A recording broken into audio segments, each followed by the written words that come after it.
Namaskar. Good morning to all in Assam. Firstly, I would like to thank Professor Jogan Kalita, the Secretary General of the Zoological Society of Assam, for inviting me to give this talk. My thanks also go out to all parties who have made this possible. Now, assuming that my voice is clear and my slides can be seen, I'd like to start my talk. When I look at the current pandemic and its relationship with biodiversity, three things jump out at me: the good, the bad, and the ugly. And I'm going to talk about all these and more this morning. Before I go any further, there are a few things I'd like to say. My talk today comprises of three main parts: a bit of background to biodiversity and the COVID-19. Then we go into the good, the bad, and the ugly of the COVID-19 and biodiversity. Finally, we'll go into the part where we will discuss where we shall go from here. The first part might be a bit boring to most of you who have a background in the relevant sciences. However, I decided to proceed with it for two reasons. Firstly, it will help to put into perspective what I wish to say later. Secondly, I wish to make this talk accessible to viewers who are not subject matter experts. So let's start with the basics. What is biodiversity? In simple words, biodiversity is the variety of life, that is, the wealth of life forms. Generally speaking, biodiversity often implies the diversity of species, and species is something you can count. Therefore, species is the basic unit of biodiversity. But there is far greater variety on Earth than can be measured by species alone. Biodiversity is also the diversity within species, or the genetic diversity. In animals, we refer to this intra-specific diversity as breeds. In plants, we call them varieties. Hard to believe, isn't it, that these different plants are actually varieties of the same species. But then again, these plants are the product of artificial selection, that is, by human hands. And what about humans? In primates, including humans, we call these intra-specific differences as races. In addition, we also have the ecosystem diversity and the landscape diversity, but I will not go into all these today. Instead, I'd like to emphasize on the biodiversity contribution to our well-being, both directly and indirectly. Biodiversity essentially is the building blocks of life.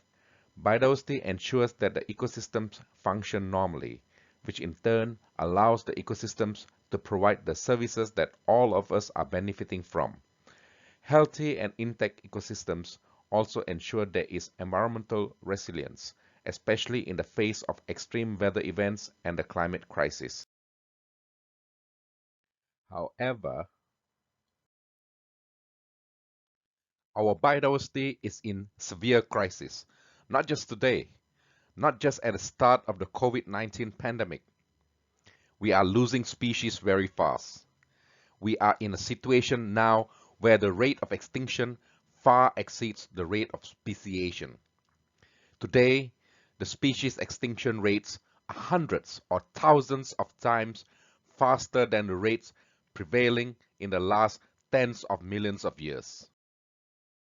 This article from 2019 says that we are heading towards a tipping point that could unleash the next mass extinction event.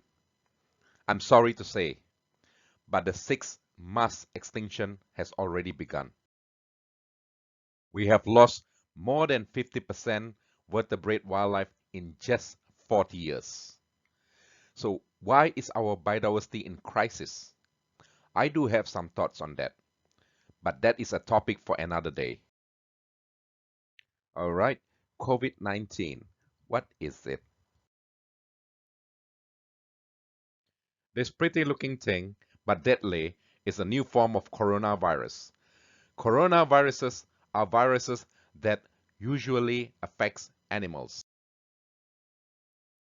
Coronaviruses occasionally jump from animals to humans. They jump when these animals are brought into close contact with each other and with humans, causing the common cold, MERS, SARS, and such like. So how did they jump? This is one possible scenario. Trapped and hunted bats, pangolins, and other animals are brought into very close contact with each other and with humans. Some of the ways by which wild animals are brought into contact with humans are through wildlife consumption, wildlife trafficking, wet markets, habitat loss, habitat degradation, habitat fragmentation, and of course, climate change. Now, the COVID-19 pandemic is not the first pandemic, and it will not be the last. There have been many pandemics prior to this. For example, in the 1300s, the Black Death killed between 75 to 200 million people. And before that, in the year 542, the plague of Justinian killed 25 million people. The flu in 1918 killed between 20 to 50 million people. And before we started having the COVID-19, the HIV has already killed 36 million people. What about the COVID-19? As of this morning, more than 14.6 million people have been infected and more than 600,000 people have died. What about India? Currently, India ranks third in the world with more than a million confirmed cases and more than 27,000 deaths. I think everyone here already knows the impacts and consequences of the ongoing pandemic. Nevertheless, I'm going to list out some here. Loss of lives, loss of incomes, unemployment, loss of revenues, food shortages, food insecurity, supply shortages, inflation, financial crisis, global recessions, collapse of mega industries, closure of schools and universities, cancelled events, cancelled worship services, travel restrictions, loss of civil rights, domestic violence, mental health, suicide, and so on. Okay, enough of the background. Now let's get down to business. Let's start with the good. Can you think of any good to biodiversity that resulted from the pandemic? Well, for one, there is some scope and hope for positive changes with respect to the wildlife trade and trafficking, not just in China alone, but elsewhere too. Now, isn't it great to wake up in the morning and see such welcoming news as this, instead of the usual doom and gloom? Or news such as these? And something spectacular as this does not happen every day. Literally everywhere, from South Africa to the USA, this is every wildlife conservationist's dream come true. Not just in protected areas and wilderness, but also in urban centers. We are not talking about just one or two countries, but it's a global phenomena. Not just wildlife, but we too benefited from this pandemic. Look at the state of the pollution before and during the pandemic.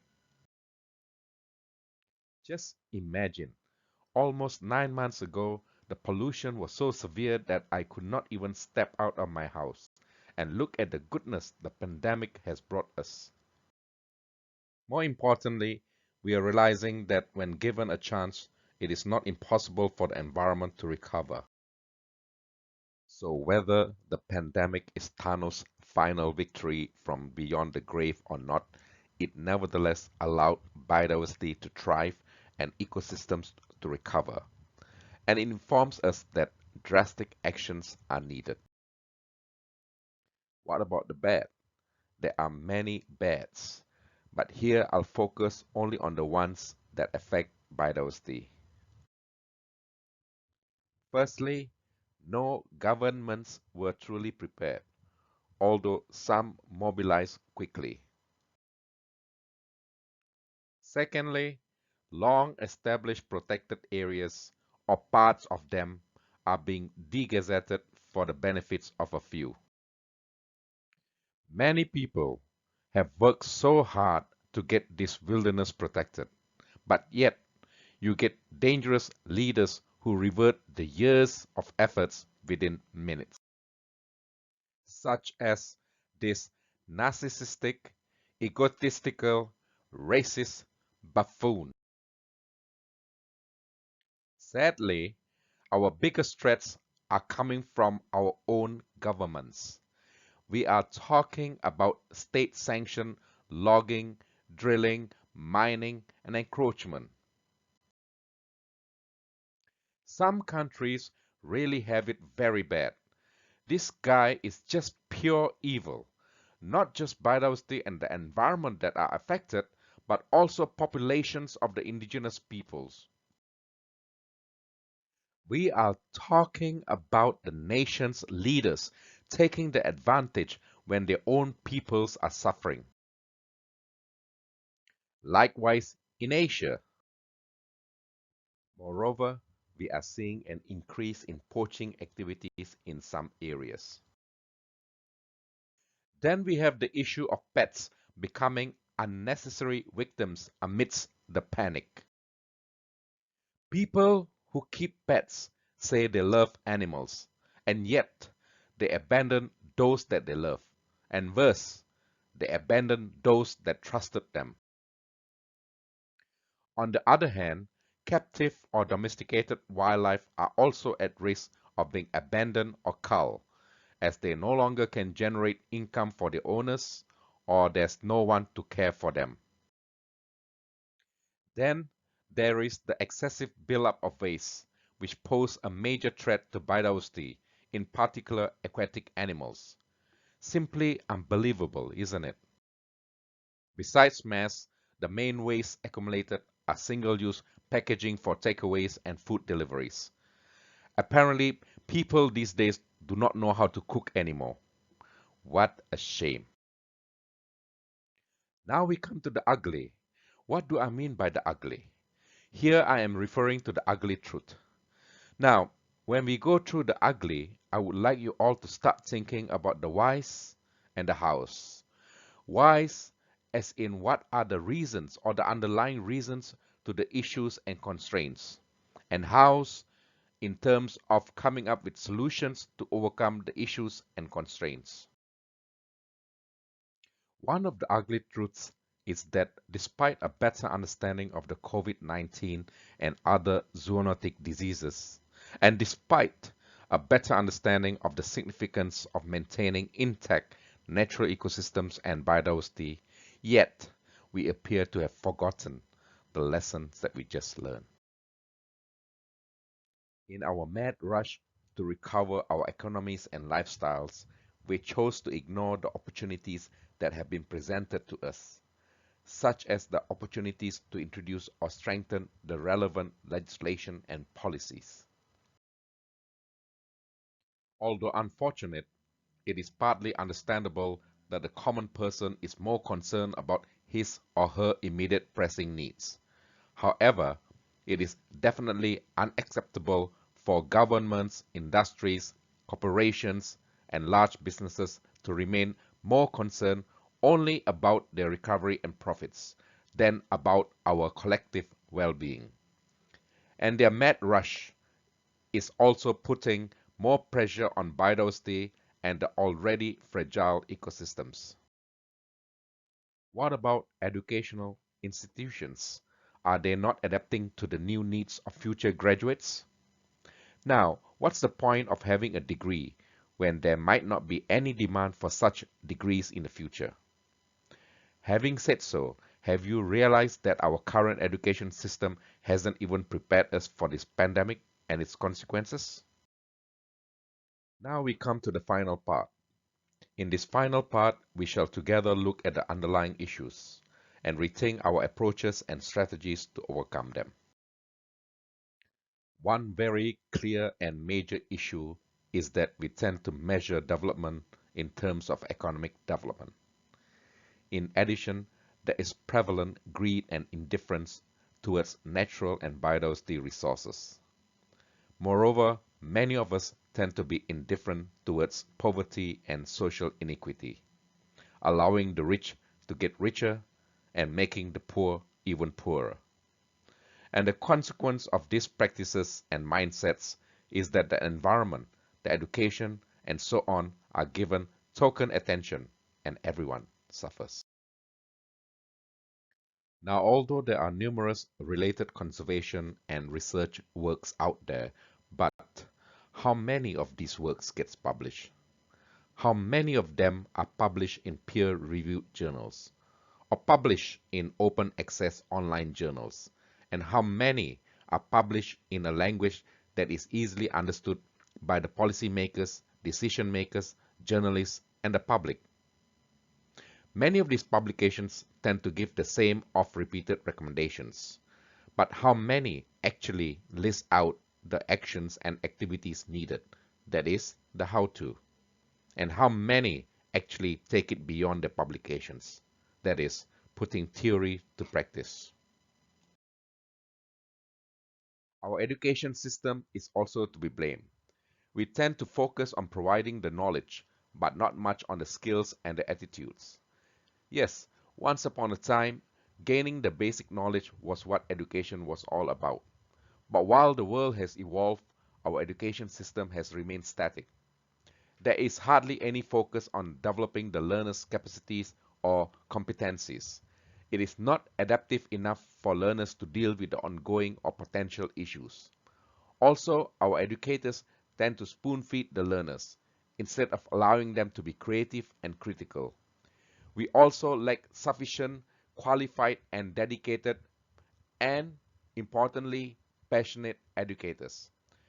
And because economic development takes precedence, therefore there are now more business schools than those offering the essential disciplines. And most of these business schools preach success through competition rather than cooperation. And then we have our education system messed up by our dear, wonderful politicians, be it the curriculum or the quality of the schools and the educators. Now let's take a look at the issues encountered at the tertiary level education. There's a tendency for universities and institutions to suffer from inbreeding. By this, I mean that many of the faculty members are wholly the products of their own universities, rather than having one or more degrees from elsewhere, and encouraging for a diversity in the teaching and learning.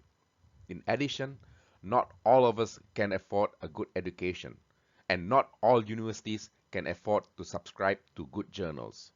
Moreover, we have an overemphasis on the need to publish in high-impact journals. Let me ask you something. What's more important? An article published in a high-impact journal or an article with high impact? That is, an article that improves our well-being. Is the focus on impact journal publications really about acquiring high-quality outputs? Do you know that impact factors were initially used for guiding libraries for making decisions about journal subscriptions? And now, it influences and simultaneously messes up the academia. Similarly, it is used by universities to improve their rankings, which in turn helps them to secure more funding, more students, higher fees, and so on. By the way, the world university rankings are also not without their flaws and fallacies. The overfocus on high-impact journals and university rankings have, unfortunately, somewhat compromised the quality of teaching and learning. So what's the solution? From my perspective, we need one overarching strategy and one overarching approach. We have to seriously address the underlying issues and remove the constraints. If we don't address the root cause of these issues, then our actions will simply be just responses as the problems arise, like what we are seeing now with the ongoing pandemic. But that's the easy part. The difficult part is changing mindsets and changing practices. Difficult, yes, but not impossible. Now let's take a look by what I mean by the mindset. I'm sure many of you are familiar with this illustration, the triple bottom line. The triple bottom line is a framework that recommends that companies pay attention to the social and environmental concerns, not just their profits. However, I find this illustration somewhat misleading, especially given that many are not familiar with this framework. It tends to imply two things. Firstly, people, planet, and profit are separate entities that may be brought together to achieve sustainability. Secondly, you see profit may exist without people and the planet. So, one needs to be extremely careful when using this illustration. The context must be explained. Hence, this ought to be the desired mindset.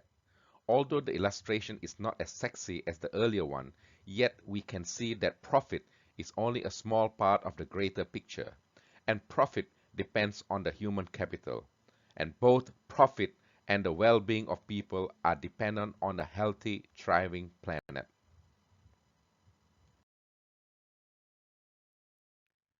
Let's now take a look at the ongoing mindset and the actual practices. As I mentioned earlier, because we measure development in terms of economic development, therefore we operate as if profit is the foundation to everything else.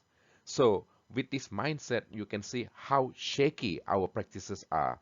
And this is not something I've dreamt up over a good dose of Apong or Judima. The evidence is all around you. Thus, this should be both our mindset and our practice. Governance, legislations, policies, education, all should be designed and implemented with the planet first.